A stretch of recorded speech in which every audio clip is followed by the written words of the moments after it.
ನೇರ ನುಡಿ ದಿವ್ಯ ಉತ್ತರ. ಪಾಂಡವರ ದೇವರು ಯಾರು? ಪಾಂಡವರ ದೇವರು ಯಾವುದು ಅಂತಂದರೆ, ಸಾಮಾನ್ಯವಾಗಿ ಈ ಜಗತ್ತಿನ ಎಲ್ಲರೂ ತಿಳ್ಕೊಂಡಿರ್ತಕ್ಕಂಥದ್ದು ಪಾಂಡವರಿಗೆ ದೇವರು ಶ್ರೀಕೃಷ್ಣ ಅಂತ ತಿಳ್ಕೊಂಡಿದ್ದಾರೆ. ಪಾಂಡವರಿಗೆ ಶ್ರೀಕೃಷ್ಣ ದೇವರಾದರೆ ಕೌರವರಿಗೆ ಯಾರು? ಕೌರವ ಒಪ್ಕೊಂಡಿದ್ರ? ಆ 101 ಜನ ಕೌರವರು ಅವರು ಕೃಷ್ಣನನ್ನು ದೇವರು ಅಂತ ಒಪ್ಕೊಂಡಿದ್ರ ಅಂತ ನೋಡಿದಾಗ ಅವರು ಒಪ್ಪಿರಲಿಲ್ಲ.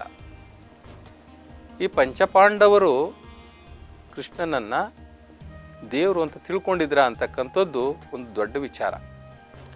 ಮೇಲ್ನೋಟಕ್ಕೆ ನಾವೆಲ್ಲ ಯೋಚನೆ ಮಾಡೋದಾದರೆ, ಹೌದು, ಪಾಂಡವರಿಗೆ ಶ್ರೀಕೃಷ್ಣ ದೇವರು ಅಂತ ಹೇಳಿಬಿಟ್ಟು ನಾವು ಅಂದ್ಕೊಳ್ತೀವಿ. ನೋಡಿ, ಅಂಥ ತಪ್ಪನ್ನು ಯಾರೂ ಮಾಡಿಲ್ಲ. ಯಾಕೆ ಅಂತಂದರೆ, ಕೃಷ್ಣ ಒಬ್ಬ ಜಗದ್ಗುರು. ಒಂದು ಗುರುಸ್ಥಾನದಲ್ಲಿ ಶ್ರೀಕೃಷ್ಣ ಒಬ್ಬ ಧರ್ಮ ಪ್ರಚಾರಕರಾಗಿ ಅಥವಾ ದೈವ ಸಂದೇಶವನ್ನು ಈ ಜಗತ್ತಿಗೆ ಕೊಡಲಿಕ್ಕೋಸ್ಕರ ಬಂದಂತಹ ಒಬ್ಬ ಅತಿ ದೊಡ್ಡ ಪ್ರವಾದಿ. ಪ್ರವಾದಿ ಅಂತಕ್ಕಂಥ ಶಬ್ದ ಕೃಷ್ಣನಿಗೆ ಬಹಳ ಚೆನ್ನಾಗಿ ಅನ್ವಯಿಸುತ್ತೆ. ಯಾರು ಧರ್ಮ ಸಂದೇಶ ವಾಹಕರು, ಪರಮಾತ್ಮನ ಜ್ಞಾನವನ್ನು ಕೊಡಬೇಕು ಈ ಜಗತ್ತಿಗೆ, ಜನಸಾಮಾನ್ಯರಿಗೆ ಜಾಗೃತ ಮಾಡಬೇಕು ಇವ್ರನ್ನೆಲ್ಲ ಅಂತ ಹೇಳಿ ಬರ್ತಾರಲ್ಲ, ಅವರೆಲ್ಲರನ್ನು ಕೂಡ ಪ್ರವಾದಿಗಳೇ, ದೈವ ಸಂದೇಶ ವಾಹಕರು. ಆ ನಿಟ್ಟಿನಲ್ಲಿ ಶ್ರೀಕೃಷ್ಣ ಈ ಭೂಮಿಯ ಮೇಲೆ ಭರತಖಂಡದಲ್ಲಿ ಅವರು ಜನ್ಮವೆತ್ತಿ ಅವರು ಭಗವದ್ಗೀತೆಯ ಮುಖಾಂತರ ಆ ಪರಮಾತ್ಮನಾದ ಆ ಈಶ್ವರ ಅಂತ ಕರೀತಾರೆ. ಶಿವನನ್ನು ಅವರು ಈಶ್ವರ ಅಂತ ಕರೀತಾರೆ. ಈಶ್ವರ ಅಂತಂದರೆ ಏಕೇಶ್ವರ, ಅವನೊಬ್ಬನೇ ಸರ್ವ ಸಮಷ್ಟಿಯ ಒಡೆಯ, ಅವನೊಬ್ಬನೇ ದೇವರು, ಅವನೊಬ್ಬನೇ ಎಲ್ಲರ ಭಕ್ತಿಗೆ ಅರ್ಹನು ಅನ್ನುವಂತಹ ಮಾತನ್ನು ಕೃಷ್ಣ ನಮಗೆ ಭಗವದ್ಗೀತೆಯಲ್ಲಿ ತಿಳಿಸ್ತಾರೆ. ಆದರೆ ದುರಾದೃಷ್ಟ, ನಾವು ಯಾರ ದೇವ್ರ ಬಗ್ಗೆ ಹೇಳಿದಂಥ ಮಹರ್ಷಿಗಳು ಸಿಕ್ಕಿದ್ರೆ ಕಾಲಾನುಕಾಲದಲ್ಲಿ ನಾವೇನು ಮಾಡ್ತೀವಿ ಅಂತಂದರೆ ಅವ್ರನ್ನೇ ದೇವ್ರು ಮಾಡಿಬಿಡ್ತೀವಿ. ಈ ಸಾಮಾನ್ಯವಾಗಿ ನಾವು ಯಾರು ಆಧ್ಯಾತ್ಮಿಕದಲ್ಲಿ ಬಂದರೂ ಅಥವಾ ಯಾರು ಆ ನಿರಾಕಾರ ಪರಮಾತ್ಮನ ತತ್ವದ ಬಗ್ಗೆ ಹೇಳಿದ್ರು ಅದನ್ನು ನಾವು ಅರ್ಥ ಮಾಡ್ಕೊಳ್ಳಿಕ್ಕೆ ಸಾಧ್ಯ ಆಗದೆ ನಾವೇನು ಮಾಡ್ತೀವಿ ಅಂತ ಹೇಳ್ದವ್ರನ್ನೇ ನಾವು ದೇವ್ರು ಮಾಡಿಬಿಡ್ತೀವಿ. ಹೀಗಾಗಿ ನಮಗೆ ಇವತ್ತಿನ ಕಾಲಮಾನಕ್ಕೆ ಕೃಷ್ಣ ದೇವರು ಅಂತ ನಾವು ಅಂದ್ಕೊಳ್ತೀವಿ. ಆದರೆ ಕೃಷ್ಣ ಎಲ್ಲೂ ಕೂಡ ನಾನು ದೇವರು ಅಂತ ಹೇಳಿಲ್ಲ, ನಾನು ದೇವರಂತ ಹೇಳೇ ಇಲ್ಲ. ನಾನು ಗುರುಸ್ಥಾನದಲ್ಲಿದ್ದೀನಿ ಅಂತ ಹೇಳ್ತಾರೆ ಹೊರತು ನಾನು ದೇವರು ಅಂತ ಯಾವ ಭಗವದ್ಗೀತೆಯ ಒಂದು ಶಬ್ದನೂ ಕೂಡ ಇಲ್ಲ. ನಾವು ಸರಿಯಾಗಿ ಅರ್ಥ ಮಾಡ್ಕೊಂಡಿಲ್ಲ ಭಗವದ್ಗೀತೆಯನ್ನು, ಶಬ್ದಗಳನ್ನು ಸರಿಯಾಗಿ ನಾವು ಅರ್ಥ ಮಾಡ್ಕೊಂಡಿಲ್ಲ, ಅದರ ಭಾವಾರ್ಥವನ್ನು ಸಹ ನಾವು ಸರಿಯಾಗಿ ಅರ್ಥ ಮಾಡ್ಕೊಂಡಿಲ್ಲ. ಇನ್ನು ಶಬ್ದದ ಅರ್ಥ ಮತ್ತು ಭಾವಾರ್ಥ ಇವೆರಡನ್ನು ತಪ್ಪಾಗಿ ಅರ್ಥ ಮಾಡ್ಕೊಂಡಿರೋದ್ರಿಂದ, ಅಥವಾ ಈ ಭೂಮಿ ಅಂದರೆ ಈ ಭಾರತ ದೇಶ ವ್ಯಕ್ತಿ ಪೂಜಕರ ದೇಶ ಆಗಿರೋದ್ರಿಂದ, ಮೂರ್ತಿ ಪೂಜಕ ದೇಶ ಆಗಿರೋದ್ರಿಂದ ನಮಗೆ ನಿರಾಕಾರ ಗಿರಾಕಾರ ಅದೆಲ್ಲ ನಮ್ಗೆ ಗೊತ್ತಾಗಲ್ಲ ರೀ. ಸದ್ಯಕ್ಕೆ ನೀನು ಏನೋ ಒಂದು ಒಳ್ಳೇದು ಹೇಳ್ತಾ ಇದೆಯಾ, ದೇವ್ರ ಬಗ್ಗೆ ಹೇಳ್ತಾ ಇದೆಯಾ, ನಮಗದೆಲ್ಲ ಅರ್ಥ ಆಗಲ್ಲ. ಸದ್ಯಕ್ಕೆ ನೀನೇ ದೇವರಾಗಿರು, ಆಮೇಲೆ ಮುಂದಕ್ಕೆ ನೋಡ್ಕೊಳ್ಳೋಣ ಅಂತ ಹೇಳ್ಬಿಟ್ಟು ಅವನಿಗೆ ಗುಡಿ ಕಟ್ಬಿಟ್ಟು ಅವನಿಗೆ ಪೂಜೆ ಶುರು ಮಾಡಿಬಿಡ್ತೀವಿ.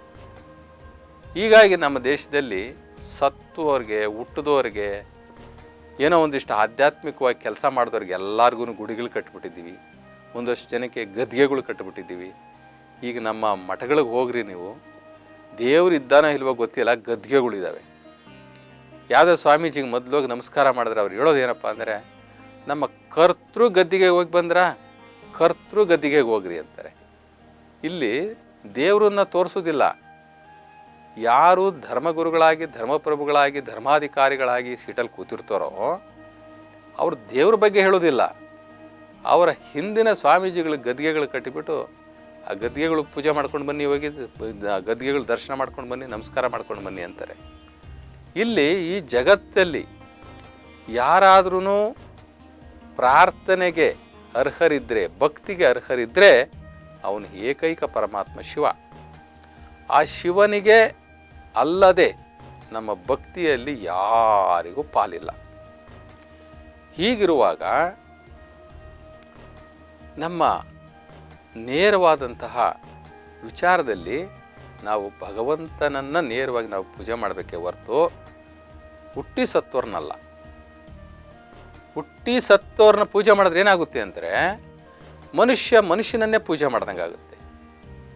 ಪೂಜಾರಿಗಳನ್ನೇ ಪೂಜೆ ಮಾಡ್ದಂಗೆ ಆಗುತ್ತೆ ಅಷ್ಟೇ, ಇನ್ನೇನು ಆಗೋದಿಲ್ಲ.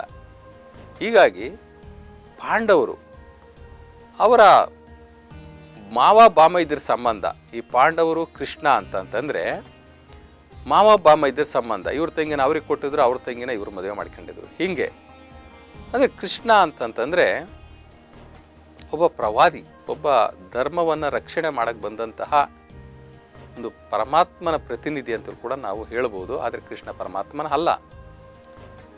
ಅವನು ಮಹಾಭಾರತದಲ್ಲಿ ಈ ಅಣ್ಣ ತಮ್ಮಂದಿರ ಜಗಳವನ್ನು ಬಿಡಿಸ್ಲಿಕ್ಕೆ, ಅವರಿಗೆ ಅವರವರ ಆಸ್ತಿಯನ್ನು ಹಂಚಿಕೊಡ್ಲಿಕ್ಕೆ ಬಂದಂತಹ ಒಬ್ಬ ಮಧ್ಯವರ್ತಿ ಅಂತಲೇ ಹೇಳ್ಬೋದು ನಾವು. ಪಾಂಡವರು ನಂಬೋದ್ರು ಕೃಷ್ಣನನ್ನು. ಯಾಕೆ ಅಂತಂದರೆ ಕೃಷ್ಣನಿಗೆ ಎಲ್ಲ ತಂತ್ರಗಳು ಗೊತ್ತಿತ್ತು, ಅವನೊಬ್ಬ ಪರಮಜ್ಞಾನಿ. ಆದರೆ ಅವರು ಅಜ್ಞಾನಿಗಳು, ಕೃಷ್ಣನ ಮಾತು ಕೇಳಲಿಲ್ಲ. ಇವರಿಗೆ ಅಂದರೆ ಪಾಂಡವರಿಗೆ ಕೃಷ್ಣ ಒಬ್ಬ ಹಿತೈಷಿ ಅಷ್ಟೇ. ಯಾಕೆ ಹಿತೈಷಿ ಅಂತಂದರೆ ಪಾಂಡವರು ಕೃಷ್ಣನನ್ನು ದೇವರು ಅಂತ ತಿಳ್ಕೊಂಡಿದ್ರೆ ಯಾಕೆ ಕೃಷ್ಣನಿಗೆ ಎಲ್ಲೂ ದೇವಸ್ಥಾನ ಕಟ್ಟಲಿಲ್ಲ? ಪಾಂಡವರು ಎಲ್ಲೂ ಕಟ್ಟಿಲ್ಲ. ಪಾಂಡವರು ಎಲ್ಲೂ ಕೂಡ ಕೃಷ್ಣನದ ಒಂದು ದೇವಸ್ಥಾನ ಕಟ್ಟಿಲ್ಲ, ಕೃಷ್ಣನ ಒಂದು ಮೂರ್ತಿ ಮಾಡಿಲ್ಲ. ಪಾಂಡವರು ಎಲ್ಲೆಲ್ಲಿ ವನವಾಸ ಮಾಡಿದ್ದಾರೋ, ಎಲ್ಲೆಲ್ಲಿ ಅವರಿಗೆ ಕಷ್ಟಗಳು ಎದುರಾಯಿತೋ ಅಲ್ಲೆಲ್ಲ ಇವರ ಕಷ್ಟಗಳನ್ನು ಪರಿಹಾರ ಮಾಡಿಕೊಳ್ಳಿಕ್ಕೆ ಒಂದು ಲಿಂಗಗಳನ್ನೇ ಸ್ಥಾಪನೆ ಮಾಡಿದ್ದಾರೆ. ಎಲ್ಲ ಕಡೆ ಎಲ್ಲರೂ ಕೂಡ ಲಿಂಗಗಳನ್ನು ಸ್ಥಾಪನೆ, 5 ಜನ ಪಂಚಪಾಂಡವರು ಸಹ ಎಲ್ಲ ಕಡೆನೂ ಕೂಡ ಲಿಂಗಗಳನ್ನು ಸ್ಥಾಪನೆ ಮಾಡಿದ್ದಾರೆ ಹೊರತು ಎಲ್ಲೂ ಕೃಷ್ಣನ ಪ್ರತಿಮೆಯನ್ನು, ಮೂರ್ತಿಯನ್ನು ಸ್ಥಾಪನೆ ಮಾಡಿಲ್ಲ. ನೋಡಿ, ಬಕಾಸುರನನ್ನು ಕೊಂದಂತೋ ಭೀಮ. ಬಕಾಸುರನನ್ನು ಕೊಂದಂತಹ ಭೀಮ ಒಂದು ದೊಡ್ಡ ಲಿಂಗವನ್ನೇ ಸ್ಥಾಪನೆ ಮಾಡ್ತಾನೆ, ಅದಕ್ಕೆ ಭೀಮಲಿಂಗ ಅಂತ ಕರೀತಾರೆ. ಇನ್ನು ಅರ್ಜುನ ಇವತ್ತಿನ ಶ್ರೀಶೈಲದಲ್ಲಿರ್ತಕ್ಕಂಥ ಆ ಮಲ್ಲಿಕಾರ್ಜುನ ಲಿಂಗವನ್ನು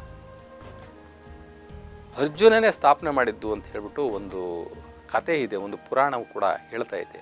ಅಲ್ಲಿ ಮಲ್ಲಿಗೆಗಳಿಂದ ಅರ್ಜುನ ಪೂಜೆ ಮಾಡಿದ ಮಲ್ಲಿಗೆ ಹೂವದಿಂದ ಲಿಂಗವನ್ನು ಪೂಜೆ ಮಾಡಿದ್ದಕ್ಕೆ ಅಲ್ಲಿ ಮಲ್ಲಿಕಾರ್ಜುನ ಅನ್ನುವಂಥ ಹೆಸರು ಬಂತು ಅಂತಕ್ಕಂಥದ್ದನ್ನು ಸಹ ನಾವು ಚರಿತ್ರೆಯಲ್ಲಿ ನೋಡ್ತೀವಿ. ಹೀಗೆ ಭಾರತ ದೇಶದ ಮೂಲೆಗೆ ಎಲ್ಲೆಲ್ಲಿ ಪಂಚಪಾಂಡವರು ವನವಾಸಕ್ಕೆ ಹೋಗಿದ್ರು ಅಲ್ಲಿ ಇವತ್ತೂ ಕೂಡ ಅವರು ಸ್ಥಾಪನೆ ಮಾಡಿದಂತಹ ಲಿಂಗದ ಕುರುಹುಗಳಿದ್ದಾವೆ, ಲಿಂಗ ದೇವಸ್ಥಾನಗಳಿದ್ದಾವೆ ಹೊರತು ಎಲ್ಲೂ ಕೂಡ ಕೃಷ್ಣನ ಪ್ರತಿಮೆಗಳನ್ನು ಇವರು ಪಂಚಪಾಂಡವರು ಇಲ್ಲಿ ಮಾಡಿದ್ರು ಅನ್ನೋ ಒಂದು ಸಾಕ್ಷಿನೂ ಕೂಡ ಇಲ್ಲ.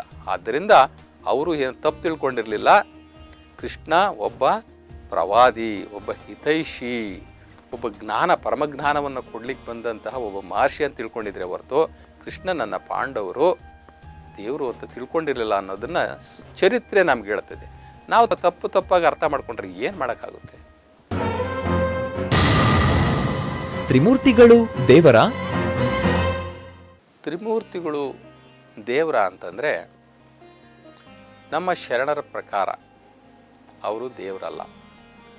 ನಮ್ಮ ಶರಣರೇ ಅಂತಲ್ಲ, ವೇದ ಉಪನಿಷತ್ತು ಪ್ರಕಾರವೂ ಕೂಡ ತ್ರಿಮೂರ್ತಿಗಳು ದೇವರಲ್ಲ. ವೇದದಲ್ಲಿ ನಿರಾಕಾರ ಪರಮಾತ್ಮ ಶಿವನನ್ನೇ ಅಲ್ಲಿ ಹೇಳುವಂಥದ್ದು. ಭಗವದ್ಗೀತೆಯಲ್ಲೂ ಸಹ ನಿರಾಕಾರ ಪರಮಾತ್ಮ ಏಕೇಶ್ವರ ಅಂತಲೇ ಅಲ್ಲೂ ಕೂಡ ಹೇಳ್ತಾರೆ. ಇನ್ನು ಪುರಾಣದಲ್ಲಿ ಬಂದಂತಹ ಸಂದರ್ಭದಲ್ಲಿ ಅಲ್ಲಿ ವ್ಯಕ್ತಿ ಪೂಜೆಗೆ ಅವಕಾಶ ಆಗುತ್ತೆ. ಹೀಗೆ ತ್ರಿಮೂರ್ತಿಗಳು ಇದ್ರೂ ಸಹ ಅವರು ದೇವತೆಗಳ ಲೆಕ್ಕದಲ್ಲಿ ಬಂದ್ಬಿಡ್ತಾರೆ. ಇಲ್ಲಿ ನಮಗೆ ಮುಕ್ಕೋಟಿ ದೇವರುಗಳಿದ್ರು ಅಂತ ಹೇಳ್ಬಿಟ್ಟು ನಮ್ಮ ದೇಶದಲ್ಲಿ ನಾವು ಹೇಳ್ತೀವಿ. ಮುಕ್ಕೋಟಿ ದೇವರುಗಳು ಇರಲಿಕ್ಕೆ ಸಾಧ್ಯ ಇಲ್ಲ. ಮುಕ್ಕೋಟಿ ದೇವತೆಗಳಿದ್ರು ಅಂದರೆ ಬೇಕಾದ್ರೆ ನಂಬಬಹುದು. ಯಾಕೆ ಅಂತಂದರೆ ಆಧ್ಯಾತ್ಮಿಕದಲ್ಲಿ ಸಾಧನೆ ಮಾಡಿ ಪರಮಾತ್ಮನನ್ನು ಕಂಡುಕೊಂಡಂಥವ್ರನ್ನೆಲ್ಲರನ್ನು ಕೂಡ ದೇವಾತ್ಮರು ಅಂತ ಕರಿತೀವಿ. ದೇವರನ್ನು ಯಾರು ಸಾಕ್ಷಾತ್ಕಾರ ಮಾಡ್ಕೊಳ್ತಾರೆ, ಪರಮಾತ್ಮ ನಿರಾಕಾರ ಶಿವನನ್ನು ಯಾರು ಕಂಡುಕೊಳ್ತಾರೆ ಅವರ ಜೀವಿತದ ಕಾಲದಲ್ಲಿ, ನಾನೊಂದು ಆತ್ಮ, ನನ್ನ ತಂದೆ ಪರಮಾತ್ಮ ಅಂತ ಯಾರು ಈ ಶರೀರ ಕಾಯ್ದಲ್ಲಿ ಇದ್ದಾಗಲೇ ಅವ್ರು ತಿಳ್ಕೊಳ್ತಾರೋ ಅವ್ರನ್ನೆಲ್ಲರೂ ನಾವು ಮಹಾತ್ಮರು ಅಂತ ಕರಿತೀವಿ, ದೇವಾತ್ಮರು ಅಂತ ಕರಿತೀವಿ. ಹಾಗೆ ದೇವಾತ್ಮರನ್ನೆಲ್ಲರನ್ನು ಕೂಡ ನಾವು ದೇವತೆಗಳು ಅಂತ ನಾವು ಕರೆದಿರಬಹುದು.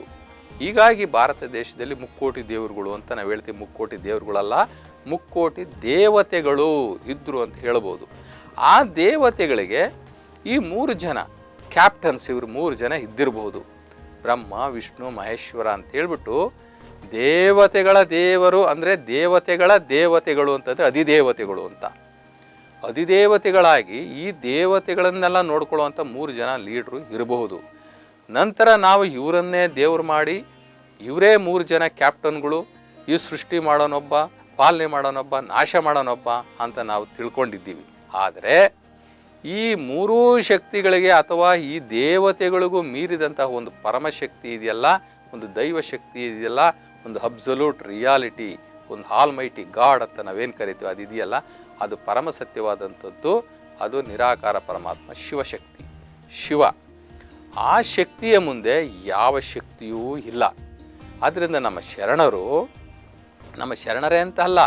ನೀವು ಭಗವದ್ಗೀತೆ ತಗೊಳ್ಳಿ, ಒಬ್ಬನೇ ದೇವರು ಅಂತದೆ. ವೇದ ತಗೊಳ್ಳಿ, ಉಪನಿಷತ್ ತಗೊಳ್ಳಿ, ಬೈಬಲ್ ತಗೊಳ್ಳಿ, ಕುರಾನ್ ತಗೊಳ್ಳಿ, ಯಾವುದೇ ಈ ದೇಶದ ಧರ್ಮಗ್ರಂಥಗಳು ತಗೊಳ್ಳಿ, ಎಲ್ಲ ಧರ್ಮಗ್ರಂಥಗಳು ಹೇಳುವಂಥದ್ದು ಏನು ಅಂತಂದರೆ ಒಬ್ಬನೇ ಪರಮಾತ್ಮ ನಿರಾಕಾರ, ಅವನು ಒಬ್ಬನೇ ಪರಮಾತ್ಮ ನಿರಾಕಾರ ಅನ್ನೋದನ್ನು ಎಲ್ಲ ಧರ್ಮಗಳು ಏಕಮತದಲ್ಲಿ ಹೇಳ್ತವೆ.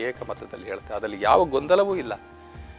ನಮ್ಮ ಭಾರತ ದೇಶದಲ್ಲಿ ಯಾರ್ಯಾರು ಈ ಧರ್ಮ ಸಾಧನೆಯನ್ನು ಮಾಡಿದ್ರು, ಪರಮಾತ್ಮನನ್ನು ನೋಡಿದ್ರು, ಎನ್ಲೈಟ್ಮೆಂಟ್ ಮಾಡಿಕೊಂಡ್ರು, ಆ ಎನ್ಲೈಟ್ಮೆಂಟ್ ಮಾಡ್ಕೊಂಡಂತಹ ವ್ಯಕ್ತಿಗಳನ್ನೆಲ್ಲರನ್ನೂ ಕೂಡ ನಾವು ದೇವತೆಗಳನ್ನ ಮಾಡಿ, ಅವರನ್ನೇ ದೇವ್ರುಗಳನ್ನ ಮಾಡಿ, ಅವ್ರಿಗೆಲ್ಲ ಒಂದೊಂದು ಗುಡಿ ಕಟ್ಟಿ, ಅವ್ರ ಮೇಲೆಲ್ಲ ಒಂದೊಂದು ಪುರಾಣಗಳನ್ನ ಬರೆದು, ಅವ್ರ ಮೇಲೆಲ್ಲ ಒಂದೊಂದು ಕಥೆಗಳನ್ನು ಬರೆದು, ಅವ್ರ ಮೇಲೆಲ್ಲ ಒಂದೊಂದು ಪವಾಡಗಳನ್ನೆಲ್ಲ ಬರೆದು, ಅದನ್ನು ವೈಭವೀಕರಣ ಮಾಡಿ, ಜನಗಳ ಕಿವಿಗೆ ಹಿಂಡಿ, ಆ ಜನಗಳ ಕಿವಿಗೆ ತುರುಕಿ, ನಿಜವಾದಂಥ ದೇವರನ್ನೇ ಮರೆಸಿ ನಾವು ದಿಕ್ಕಾಪಾಲಾಗಿಬಿಟ್ಟಿದ್ದೀವಿ.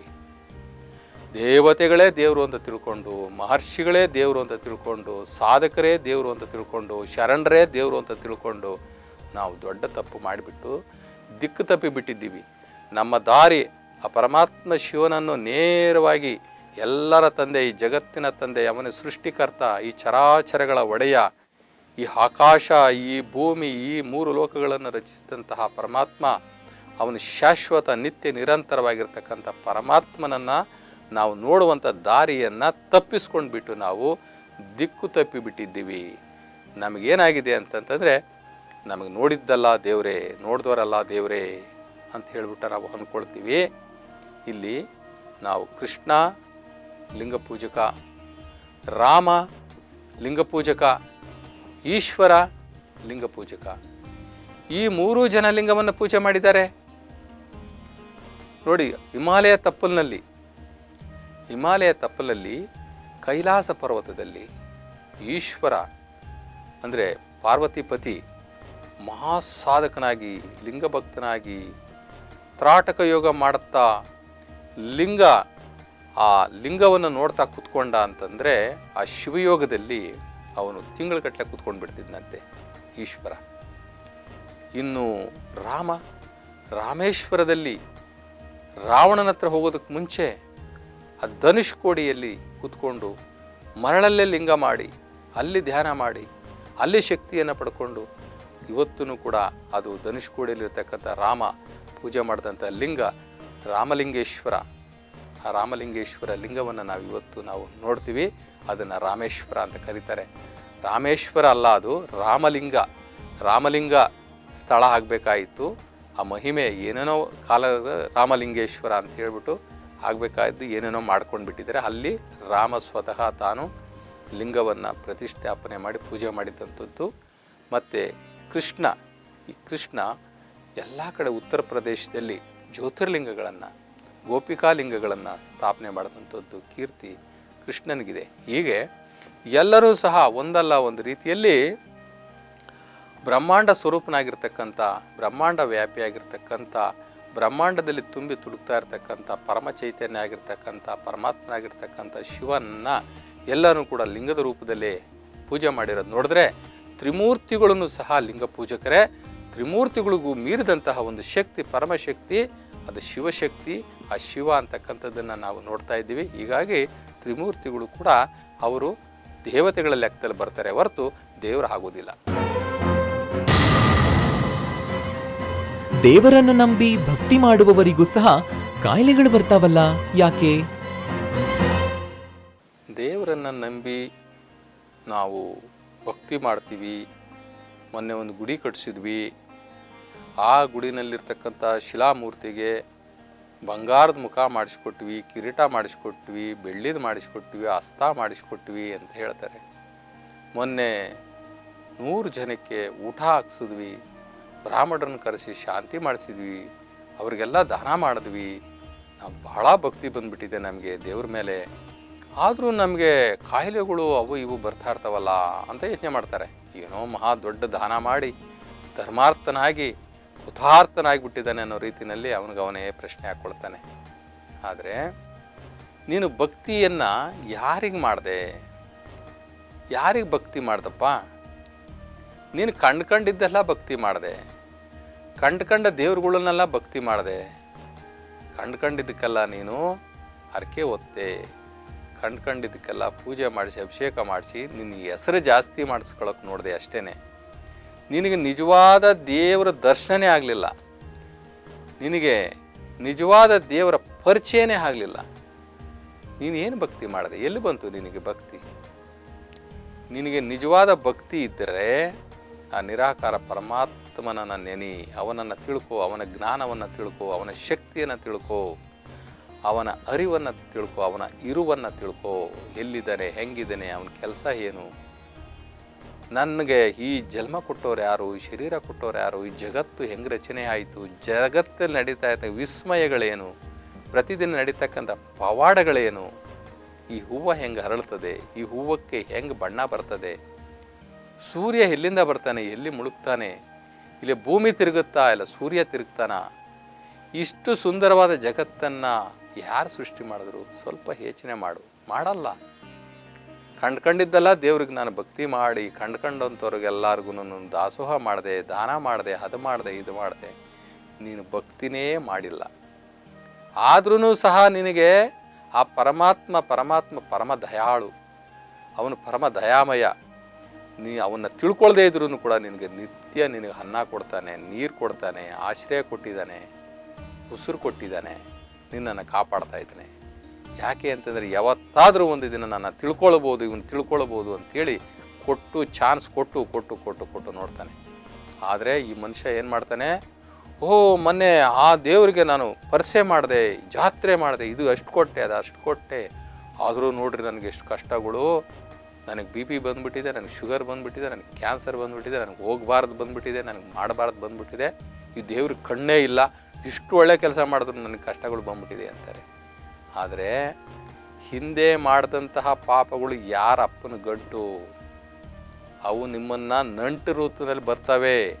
ಆ ಗಂಟಿನ ನಂಟನ್ನು ಬಿಡಿಸ್ಕೊಳಕ್ಕಾಗೋದಿಲ್ಲ. ಹಿಂದಿನ ಪಾಪದ ಆ ಕರ್ಮಗಳು ನಮಗೆ ನಂಟು ಆಗಿ ಬಂದಿರ್ತವೆ, ಅವನ್ನು ನಾವು ತಿಳ್ಕೊಂಡೇ ಇಲ್ಲ. ನಾನು ಹಿಂದಿನ ಜನ್ಮದಲ್ಲಿ ಎಷ್ಟು ಜನ್ಮ ಎತ್ತದೆ, ಯಾವ ಜನ್ಮದಲ್ಲಿ ಏನೇನು ಪಾಪ ಮಾಡಿರ್ಬೋದು, ನಾವು ಯಾವತ್ತಾರ ಒಂದಿನ ಚಿಂತನೆ ಮಾಡಿದ್ದೀವ? ಹೋಗಲಿ, ಯಾವತ್ತಾದರೂ ಒಂದಿನ ಪರಮಾತ್ಮನಿಗೆ ಹೆದರ್ಕೊಂಡು ನಮ್ಮನ್ನು ನೋಡೋನೊಬ್ಬ ಇದ್ದಾನೆ, ನಮ್ಮ ಲೆಕ್ಕ ಕೇಳೋನೊಬ್ಬ ಇದ್ದಾನೆ, ನಮ್ಮನ್ನು ಸಮೀಪದಲ್ಲಿ ಪ್ರತಿಯೊಂದನ್ನು ಗಮನಿಸುವಂಥ ಪರಮಾತ್ಮ ನಮ್ಮನ್ನು ನೋಡ್ತಾ ಇದ್ದಾನೆ, ಅವನ ಭಯದಲ್ಲಿ ಬದುಕಬೇಕು, ಅವನಿಗೆ ಹೆದರ್ಕೋಬೇಕು ನಾವು ಅಂತ ಯಾವತ್ತಾರ ಚಿಂತನೆ ಮಾಡಿದ್ದೀವ? ಸ್ವೇಚ್ಛಾಚಾರಿಗಳಾಗಿ ಬದುಕಿ ಕಂಡಿದ್ದನ್ನೆಲ್ಲ ಅನುಭವಿಸ್ಬೇಕು ಅಂತ ಹೋಗಿ ಕಂಡಿದ್ದನ್ನೆಲ್ಲ ಪಡ್ಕೊಬೇಕು ಅಂತ ಹೇಳಿ ವಾಮ ಮಾರ್ಗದಲ್ಲಿ ಮಾಡಬಾರ್ದ ಕೆಟ್ಟ ಕೆಲಸಗಳನ್ನು ಮಾಡಿ ತಮ್ಮ ಇಚ್ಛೆಗಳನ್ನು ಪೂರೈಸ್ಕೊಳ್ಳೋದಕ್ಕೆ ನಾವು ಹೋಗಿ ಮಾಡಿದಂತಹ ಪಾಪಗಳನ್ನೆಲ್ಲ ಒಮ್ಮೆ ನಾವು ಯೋಚನೆ ಮಾಡಿ ನೋಡಬೇಕು. ಆದ್ರೂ ಸಹ ಬಂಧುಗಳೇ, ಪ್ರತಿಯೊಬ್ಬರಿಗೂ ಸಹ ಕಾಯಿಲೆಗಳು ಬರುವಂಥದ್ದು ಸಹಜ. ಯಾಕೆ ಅಂತಂದರೆ ಅದು ಈ ಶರೀರದ ಲಕ್ಷಣಗಳು, ಈ ಶರೀರದ ಸಹಜ ಗುಣ.